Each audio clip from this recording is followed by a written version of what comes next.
नमस्कार। संसद टीवी के खास कार्यक्रम प्रश्नकाल विशेष में आप सभी का स्वागत है। मैं हूं प्रीति सिंह। संसद का शीतकालीन सत्र आज से शुरू हो गया है। दोनों सदनों में प्रश्नकाल के दौरान विभिन्न विषयों से जुड़े सवालों का जवाब संबंधित मंत्रालयों की ओर से दिया गया। राज्यसभा में प्रश्नकाल के दौरान विभिन्न दलों के सांसदों ने आज 12 मंत्रालयों से जुड़े सवाल पूछे, जिसका सरकार की ओर से जवाब दिया गया। इस समय आप अपनी टीवी स्क्रीन पर उन तमाम 12 मंत्रालयों के नाम देख रहे हैं।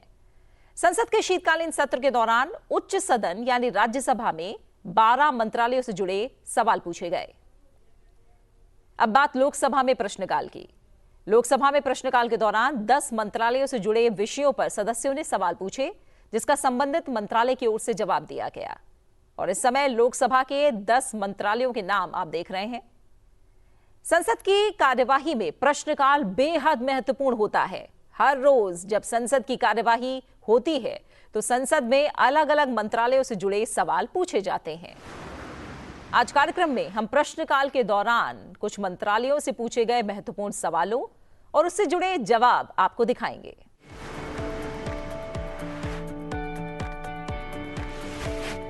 राज्यसभा सांसद सुशील कुमार मोदी ने उड़ान योजना की स्थिति से जुड़ा सवाल नागरिक उड्डयन मंत्रालय से पूछा। उन्होंने जानना चाहा कि 1 नवंबर 2023 तक सभी उड़ान योजना में प्रदान किए गए मार्गों, शुरू किए गए मार्गों और संचालित किए गए मार्गों की स्थिति क्या है। पिछले 3 वर्षों में कितने संचालनों को बंद किया गया। उन विमान कंपनियों की संख्या कितनी है जिन्हें मार्ग प्रदान किए गए परंतु उन मार्गों में कभी उड़ान नहीं शुरू हुई और कंपनियां आज भी काम कर रही हैं। Regional air connectivity fund trust में अब तक कितनी निधि एकत्र की गई, संचालकों के नाम सहित उनको वितरित की गई धनराशि का ब्यौरा क्या है। नागर विमानन राज्य मंत्री रिटायर्ड जनरल विजय कुमार सिंह ने लिखित जवाब में बताया कि उड़ान योजना के तहत बोली प्रक्रिया के 5 दौर पूरे होने पर 28 नवंबर 2023 तक 76 हवाई अड्डों को जोड़ने वाले 517 मार्ग प्रचालन में आ गए हैं। 31 अक्टूबर 2023 की स्थिति के अनुसार 3 वर्ष बाद 103 RCS मार्ग बंद हो गए हैं और 3 वर्ष की अवधि पूरी होने से पूर्व ही 136 मार्ग बंद हो गए हैं। उड़ान योजना के तहत जिन 6 प्रचालकों को मार्ग अवार्ड किए गए थे, उन्होंने कभी वर्तमान में उड़ान योजना के तहत 9 एयरलाइनों में प्रचालन आरंभ ही नहीं किया गया। इसी तरह 8 नवंबर 2023 तक क्षेत्रीय विमान संपर्क निधि ट्रस्ट के तहत 3659 करोड़ रुपए एकत्र किए गए हैं, जिनमें से 3020 करोड़ रुपए चयनित एयरलाइन प्रचालकों को संवितरित किए गए हैं।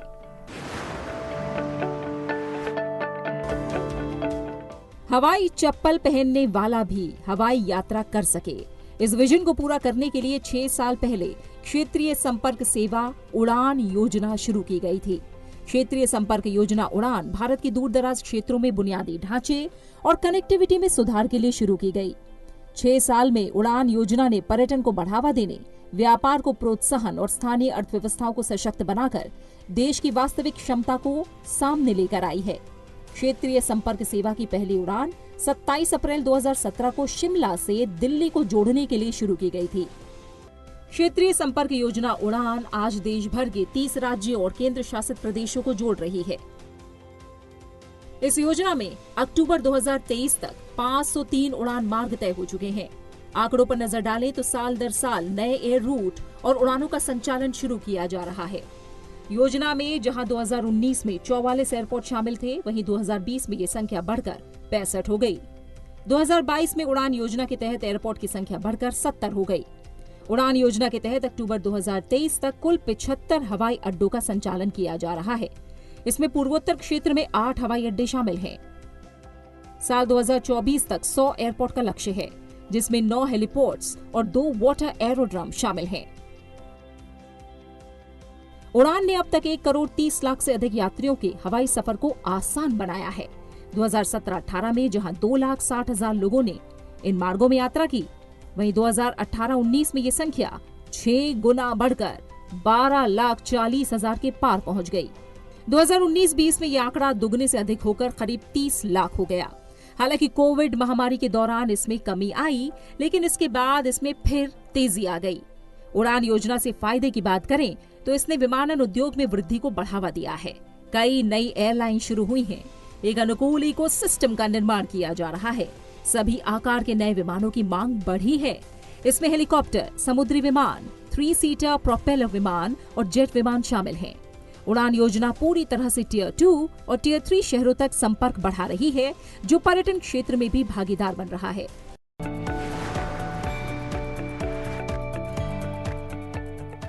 अब बात देश की अर्थव्यवस्था की रीढ़ कहे जाने वाले एमएसएमई सेक्टर की। राज्यसभा सांसद बिप्लब कुमार देव ने सूक्ष्म, लघु और मध्यम उद्यम मंत्रालय से सवाल किया।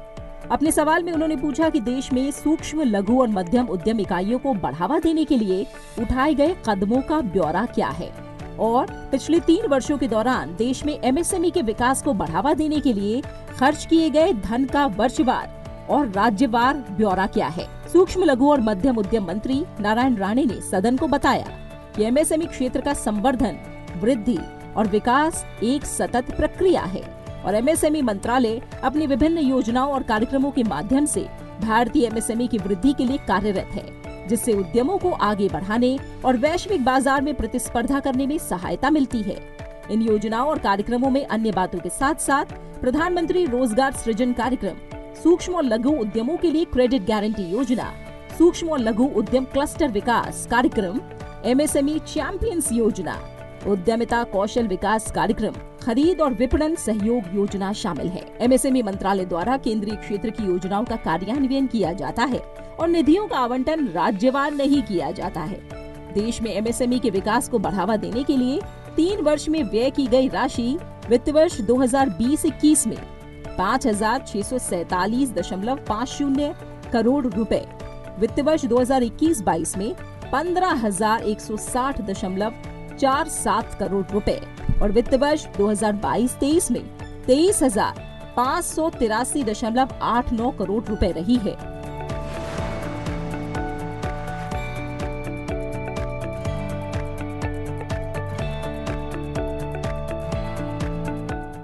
रोजगार देने के लिहाज से एमएसएमई सेक्टर ने महत्वपूर्ण रोल निभाया है। एमएसएमई सेक्टर ने देश में 15 करोड़ से ज्यादा रोजगार पैदा करके बड़ी उपलब्धि हासिल की है। इन 15 करोड़ कामगारों में 3.4 करोड़ से अधिक महिलाएं शामिल हैं। देश में 9 करोड़ से अधिक एमएसएमई हैं। 1.5 करोड़ एमएसएमई जीएसटी के दायरे में हैं। एमएसएमई सेक्टर 80% से अधिक व्यवसायों में योगदान देता है और कर्मचारियों की हिस्सेदारी में आधे से अधिक का योगदान देता है। देश की उभरती अर्थव्यवस्था में एमएसएमई सेक्टर की हिस्सेदारी लगातार बढ़ रही है। इस वक्त आप कुछ आंकड़े देख रहे हैं जो इस सेक्टर की मजबूती को बयां कर रहे हैं। 2019-20 में जीडीपी में एमएसएमई सेक्टर की हिस्सेदारी 27% से ज्यादा थी, जबकि 2020-21 में एमएसएमई सेक्टर की हिस्सेदारी 29% से अधिक रही। 2021-22 के दौरान जीडीपी में एमएसएमई सेक्टर की हिस्सेदारी 30.5% रही। एमएसएमई सेक्टर की हिस्सेदारी देश की जीडीपी में लगातार बढ़ रही है। एमएसएमई सेक्टर में मैन्युफैक्चरिंग प्रोडक्शन भी लगातार बढ़ रहा है। एमएसएमई सेक्टर से ज्यादा लोगों को जोड़ने के लिए मंत्रालय उद्यम पोर्टल की शुरुआत कर चुका है। इस पोर्टल पर 2 करोड़ से ज्यादा एमएसएमई रजिस्टर हो चुकी हैं।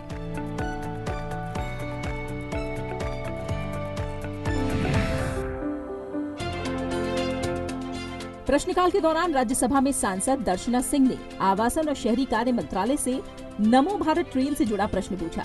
उनका सवाल था कि क्या प्रधानमंत्री नरेंद्र मोदी ने हाल ही में दिल्ली से गाजियाबाद होकर मेरठ तक के लिए प्रस्तावित देश की पहली semi high speed regional rapid train, जिसका नाम बदलकर नमो भारत ट्रेन कर दिया गया है, इसके साहिबाबाद और दोहाई डिपो तक के लिए 17 किलोमीटर खंड का उद्घाटन किया है? अगर हाँ, तो इससे जुड़ा ब्यौरा क्या है और नमो भारत रेलगाड़ी की मुख्य विशेषताएं क्या हैं? उन्होंने ये भी पूछा कि देश की पहली semi high speed rapid rail transit system की वर्तमान स्थिति क्या है और इसके कब तक पूरा होने और जनता के लिए खुलने की संभावना है, और परियोजना पर अब तक कुल कितनी राशि खर्च हुई है और इसके पूरा होने पर कितनी राशि खर्च होने की संभावना है।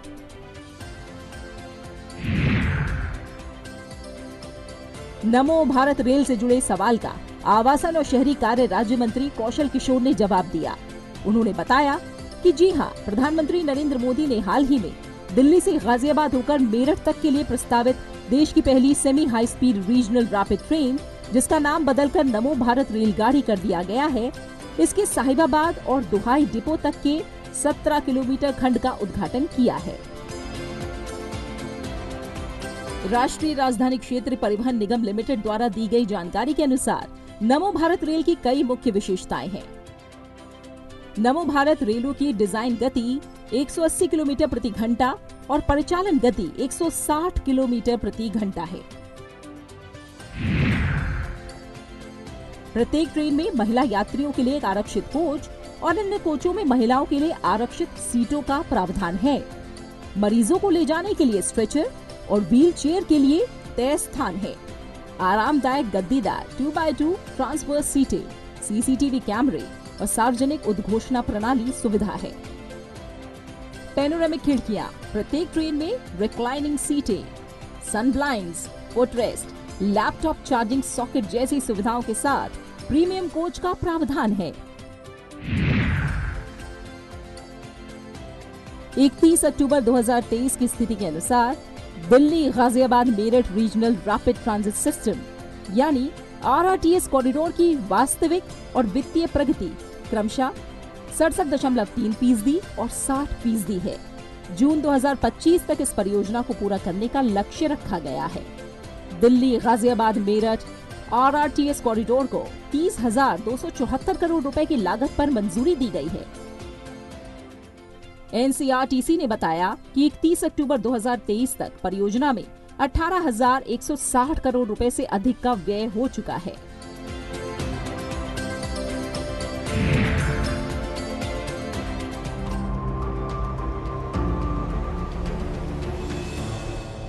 विश्व स्तरीय परिवहन बुनियादी ढांचे के निर्माण के माध्यम से देश में क्षेत्रीय कनेक्टिविटी को बढ़ाने के लिए क्षेत्रीय रैपिड ट्रांजिट सिस्टम परियोजना विकसित की जा रही है। RRTS रेल आधारित semi high speed high frequency वाली कंप्यूटर ट्रांजिट प्रणाली है। RRTS की अधिकतम गति 180 किलोमीटर प्रति घंटा रखी गई है, जिसे हर 15 मिनट के अंतराल पर या आवश्यकता के अनुसार हर 5 मिनट की फ्रीक्वेंसी तक चलाया जा सकता है। राष्ट्रीय राजधानी क्षेत्र यानी NCR में तैयार किए जाने वाले कुल 8 RRTS कॉरिडोर की पहचान की गई है। इसमें दिल्ली से गाजियाबाद, मेरठ, दिल्ली से गुरुग्राम, रेवाड़ी, अलवर, दिल्ली से सोनीपत, पानीपत, दिल्ली से फरीदाबाद, बल्लभगढ़, पलवल, दिल्ली से बहादुरगढ़, रोहतक, दिल्ली से शाहदरा, बड़ौत, गाजियाबाद से खुर्जा, गाजियाबाद से हापुड़ शामिल है, जिसमें से 3 कॉरिडोर को पहले चरण में प्राथमिकता दी गई है। इनमें Delhi Ghaziabad Meerut corridor, Delhi Gurugram SNB Alwar corridor और दिल्ली पानीपत कॉरिडोर शामिल है। मेट्रो और रैपिड रेल में कई अंतर हैं। मेट्रो स्टेशनों के बीच की दूरी कम होती है, जबकि रैपिड रेल के स्टेशनों की दूरी अधिक होती है। जहां मेट्रो में प्रीमियम कोच नहीं होते हैं, वहीं रैपिड रेल में प्रीमियम कोच की सुविधा होती है। मेट्रो की अधिकतम स्पीड 60 किलोमीटर प्रति घंटा तय है, जबकि रैपिड रेल की अधिकतम स्पीड 180 किलोमीटर प्रति घंटा है। रैपिड रेल के कोच में मेट्रो कोच के मुकाबले अधिक सीटें होती हैं। रैपिड रेल में सामान रखने के लिए रैक और प्रत्येक सीट पर चार्जिंग पॉइंट की सुविधा दी गई है। देश का RRTS एक शहर से दूसरे शहर जाने के लिए सुरक्षित, विश्वसनीय और आधुनिक आवागमन की सुविधा प्रदान करता है, जो दुनिया के सर्वश्रेष्ठ RRTS की बराबरी करता है। RRTS नेटवर्क में रेलवे स्टेशनों, मेट्रो स्टेशनों, बस सेवाओं के साथ व्यापक मल्टी मॉडल एकीकरण होगा। इसमें क्षेत्र में आर्थिक गतिविधियों को बढ़ावा मिलेगा, रोजगार, शिक्षा और स्वास्थ्य देखभाल के अवसरों तक बेहतर पहुंच प्रदान होगी। वाहनों की भीड़भाड़ और वायु प्रदूषण में कमी लाने में मदद मिलेगी।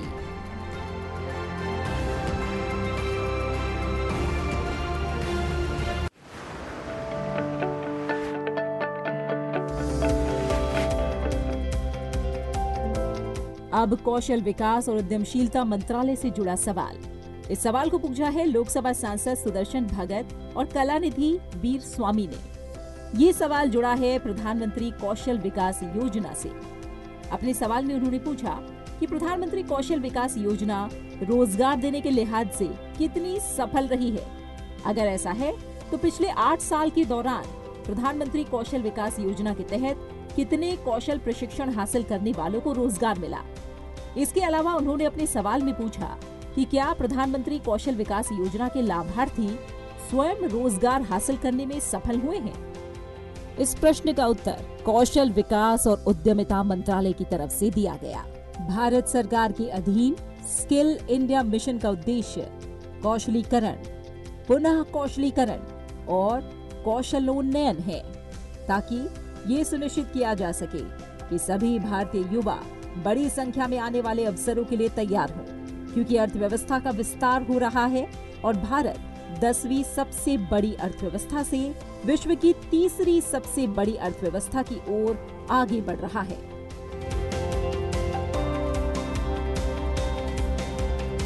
कौशल विकास और उद्यमशीलता मंत्रालय कुशल भारत मिशन के तहत देश के भारतीय युवाओं को बेहतर अवसर के लिए नियोजनीय बनाने के लिए विभिन्न क्षेत्रों में कौशल प्रदान करने के उद्देश्य से अपनी महत्वाकांक्षी स्कीम प्रधानमंत्री कौशल विकास योजना कार्यान्वित कर रही है।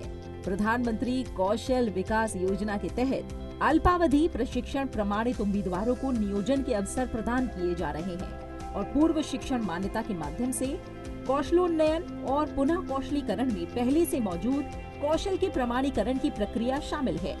पिछले 8 वर्षों के दौरान प्रधानमंत्री कौशल विकास योजना के तहत नियोजित उम्मीदवारों का क्षेत्रवार और जॉब रोल वार विवरण दिया गया है। सरकार ने समय के साथ विभिन्न क्षेत्रों में रोजगार प्राप्त करने के लिए प्रधानमंत्री कौशल विकास योजना के लाभार्थियों के औसत आय स्तर का विवरण भी दिया। 31 अक्टूबर 2023 तक 2,94,855 उम्मीदवारों ने प्रधानमंत्री कौशल विकास योजना के तहत स्वरोजगार प्राप्त कर लिया है या अपना उद्यम शुरू कर दिया है। अब नजर डालते हैं प्रधानमंत्री कौशल विकास योजना के सफर पर। प्रधानमंत्री कौशल विकास योजना की शुरुआत 2015 में हुई।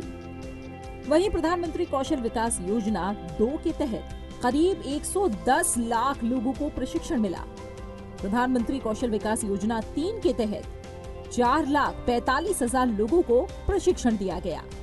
जून 2023 तक कौशल विकास और उद्यमशीलता मंत्रालय ने 1,37 लाख से ज्यादा युवाओं को स्किल्ड किया। सरकार का फोकस युवाओं को स्किल्ड करने पर है। हर जिले के लिए स्किल डेवलपमेंट प्लान बनाया गया है। प्रधानमंत्री कौशल विकास योजना के तहत 2 तरह का प्रशिक्षण दिया जाता है, शॉर्ट टर्म ट्रेनिंग और रिकॉग्निशन ऑफ प्रायर लर्निंग। योजना के तहत युवा 40 से अधिक क्षेत्रों में प्रशिक्षण हासिल कर सकते हैं। कंस्ट्रक्शन, इलेक्ट्रॉनिक्स और हार्डवेयर में ट्रेनिंग दी जाती है। इसके अलावा फूड प्रोसेसिंग, फर्नीचर और फिटिंग में भी प्रशिक्षण देने का प्रावधान है। साथ ही handicraft, gems and jewellery, leather technology में भी प्रशिक्षण दिया जाता है। इस योजना के तहत देश में 5,000 ट्रेनिंग सेंटर्स हैं। 32,000 ट्रेनिंग पार्टनर्स के जरिए युवाओं को कौशल प्रशिक्षण दिया जा रहा है।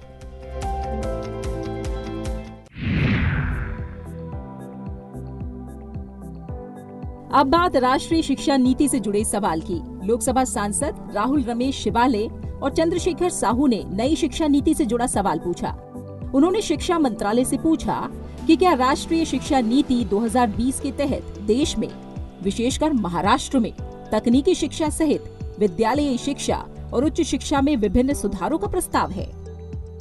अगर हाँ, तो विद्यालयी शिक्षा के साथ साथ उच्च शिक्षा में उपयुक्त सुधारों के कार्यान्वयन के लिए की गई कार्रवाई, प्रस्तावित कार्यकलापों का ब्यौरा क्या है?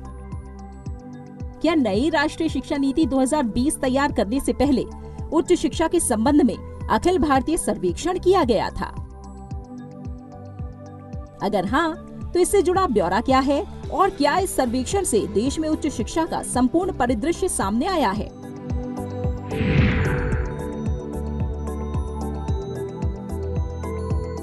अगर नहीं, तो सरकार द्वारा देश में उच्च शिक्षा के संपूर्ण परिदृश्य की जानकारी लिए बिना राष्ट्रीय शिक्षा नीति पर ध्यान केंद्रित करने के लिए क्या कदम उठाए गए हैं? और राष्ट्रीय शिक्षा नीति 2020 तकनीकी शिक्षा सहित उच्च शिक्षा में कितना सुधार करने में सक्षम है? इस सवाल का जवाब शिक्षा मंत्री धर्मेंद्र प्रधान ने दिया। अपने जवाब में उन्होंने बताया कि राष्ट्रीय शिक्षा नीति 2020 में स्कूली शिक्षा के साथ साथ तकनीकी शिक्षा सहित उच्च शिक्षा में कई सुधारों का प्रावधान है और इसमें पूरे देश में इसके कार्यान्वयन के लिए कई कार्य बिंदु, गतिविधियां निर्धारित की गई हैं। सरकार ने शिक्षा के क्षेत्र में कई पहल भी की है, जैसे स्कूलों के उन्नयन के लिए PM Shri, PM schools for rising India, कक्षा 3 के अंत तक मूलभूत साक्षरता और संख्यात्मक सुनिश्चित करने के लिए समझ के साथ पढ़ने और संख्यात्मकता में प्रवीणता के लिए राष्ट्रीय पहल निपुण भारत, विद्या प्रवेश, 3 महीने की प्ले आधारित स्कूल की तैयारी मॉड्यूल के लिए दिशा निर्देश, शिक्षा के लिए सुसंगत मल्टी मोड पहुंच को सक्षम बनाने के लिए डिजिटल, ऑनलाइन, ऑन एयर शिक्षा से संबंधित सभी प्रयासों को एकत्र करने के लिए PM e Vidya, one nation one digital platform के रूप में दीक्षा, फाउंडेशन स्टेज के लिए राष्ट्रीय पाठ्यचर्या फ्रेमवर्क, एकीकृत राष्ट्रीय डिजिटल अवसंरचना का सृजन करने के लिए राष्ट्रीय डिजिटल शिक्षा संरचना, 15 वर्ष और उससे अधिक आयु के सभी निरक्षरों को लक्षित करते हुए न्यू इंडिया लिटरेसी प्रोग्राम या ULLAS योजना का कार्यान्वयन जैसी तमाम योजनाएं चलाई जा रही हैं। इसी तरह उच्च शिक्षा में राष्ट्रीय ऋण क्रेडिट फ्रेमवर्क, राष्ट्रीय उच्च शिक्षा योग्यता फ्रेमवर्क, स्नातक कार्यक्रम के लिए पाठ्यचर्या और क्रेडिट फ्रेमवर्क जैसे दिशा निर्देश तय किए गए हैं। एक साथ 2 शैक्षणिक कार्यक्रमों में प्रवेश, अकादमिक bank of credit, ODL, online शिक्षा का संशोधित विनियमन, स्वयं मंच का उपयोग करके पाठ्यक्रमों के 40% तक क्रेडिट की अनुमति दी गई है।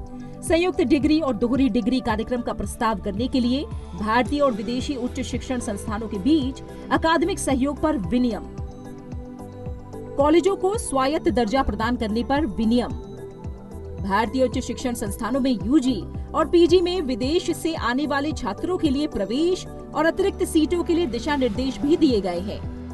इसके अलावा उद्यमिता पहल बढ़ाने के लिए जैसे प्रोफेसर ऑफ प्रैक्टिस पर दिशा निर्देश दिए गए हैं। राष्ट्रीय शिक्षा नीति का मसौदा तैयार करने के लिए डॉक्टर के कस्तूरी रंगन की अध्यक्षता में गठित समिति ने AISHE वर्ष 2015-16 और वर्ष 2016-17 के संदर्भ सहित सुझावों, इनपुट, रिपोर्टों की एक विशाल मात्रा का विश्लेषण और जांच की थी। राष्ट्रीय शिक्षा नीति 2020 की घोषणा के बाद से उच्च और तकनीकी शिक्षा प्रणाली में कई सकारात्मक प्रभाव देखे गए हैं। इसके साथ ही शिक्षा नीति के जरिए राष्ट्रीय उच्च शिक्षा योग्यता फ्रेमवर्क को एक मंच मिला है। इसके अलावा विश्वविद्यालयों और उच्च शिक्षा संस्थानों में बड़े पैमाने पर उपयोग किया जा रहा है। अब तक 1655 विश्वविद्यालय, INI, उच्च शिक्षा संस्थान ABC पोर्टल पर है और 2.62 करोड़ यानी 2,62,00,000 छात्र पंजीकृत हैं। समानता और समावेश के साथ उच्च गुणवत्ता वाली शिक्षा तक पहुंच सुनिश्चित करने के लिए भारतीय भाषाओं में पाठ्यक्रम पेश किए जा रहे हैं। JEE, NEET, CUTET जैसी प्रवेश परीक्षाएं 13 भारतीय भाषाओं में आयोजित की जाती हैं। 12 भारतीय भाषाओं में विभिन्न विषयों पर UG छात्रों के लिए 100 किताबें लॉन्च की गई हैं। टेक्नोलॉजी का लाभ उठाकर डिजिटल शिक्षा को बढ़ावा देने के लिए वर्तमान में 95 उच्च शिक्षण संस्थान 1149 ODL कार्यक्रमों का प्रस्तुतिकरण कर रहे हैं और 66 उच्च शिक्षण संस्थान 371 ऑनलाइन कार्यक्रमों का प्रस्तुतिकरण कर रहे हैं। 19 लाख से अधिक छात्र इन सुविधाओं का लाभ उठा रहे हैं। शिक्षा को बढ़ावा देने और लचीलापन प्रदान करने के लिए लगभग 295 विश्वविद्यालयों ने स्वयं विनियमन को अपनाया है, जो शिक्षार्थियों को स्वयं मंच से 40% तक क्रेडिट पाठ्यक्रमों का लाभ उठाने की अनुमति देता है।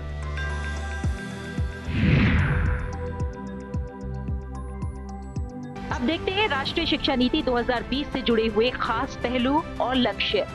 राष्ट्रीय शिक्षा नीति में शिक्षा संबंधी प्रावधानों की बात करें तो 2030 तक इसमें स्कूली शिक्षा में 100% GER का लक्ष्य है। राष्ट्रीय शिक्षा नीति 2020 में 5+3+3+4 के तहत इसे डिजाइन किया गया है। 3 से 18 वर्ष की आयु वाले बच्चे इसमें शामिल हैं, जबकि इसमें 5 वर्ष का फाउंडेशन स्टेज भी शामिल है। 3 साल का प्री प्राइमरी स्कूल और ग्रेड 1, 2 इसमें शामिल किया गया है। इसके अलावा 3 वर्ष का प्रिपरेटरी स्टेज भी राष्ट्रीय शिक्षा नीति 2020 का हिस्सा है। 3 वर्ष का मध्य चरण जिसमें ग्रेड 6, 7 और 8 शामिल है। इसके बाद 4 वर्ष का उच्च चरण, इसमें ग्रेड 9, 10, 11 और 12 शामिल है।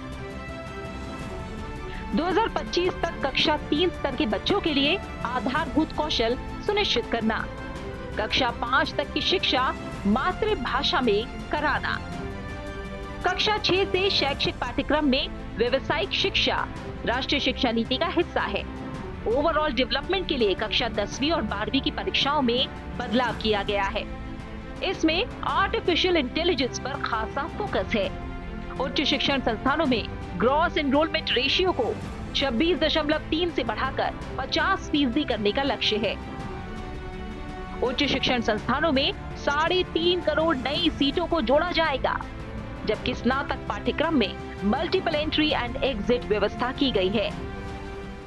संसद का शीतकालीन सत्र आज से शुरू हो गया है। 22 दिसंबर तक चलने वाले सत्र के दौरान 15 बैठकें होंगी। दोनों सदन की कार्यवाही का आज पहला दिन था। लोकसभा में आज सबसे पहले कार्यवाही शुरू होने पर सदन के दिवंगत पूर्व सदस्यों को श्रद्धांजलि दी गई और कुछ देर के लिए मौन रखा गया।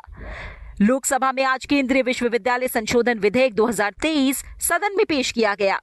इसके साथ ही लोकसभा में अधिवक्ता संशोधन विधेयक चर्चा के बाद पारित कर दिया गया, जिसमें अदालती प्रक्रिया में दलाली और दलालों पर रोक लगाने और ऐसे कार्य करने वालों को कारावास और जुर्माने का प्रावधान किया गया है।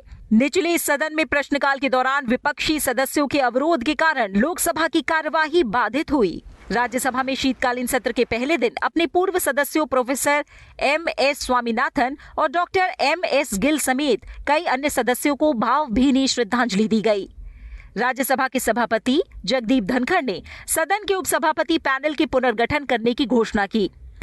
राज्यसभा ने आज एक प्रस्ताव पारित करके आम आदमी पार्टी के सांसद राघव चड्ढा का सदन से निलंबन रद्द कर दिया। संसद के शीतकालीन सत्र के पहले दिन राज्यसभा में भारतीय न्याय संहिता 2023, भारतीय नागरिक सुरक्षा संहिता 2023 और भारतीय साक्ष्य विधेयक 2023 पर रिपोर्ट पेश की गई। राज्यसभा में शून्यकाल और प्रश्नकाल की कार्यवाही में विभिन्न मंत्रालयों से जुड़े सवालों के जवाब दिए गए। राज्यसभा में आज डाकघर विधेयक 2023 को चर्चा के बाद पारित कर दिया गया।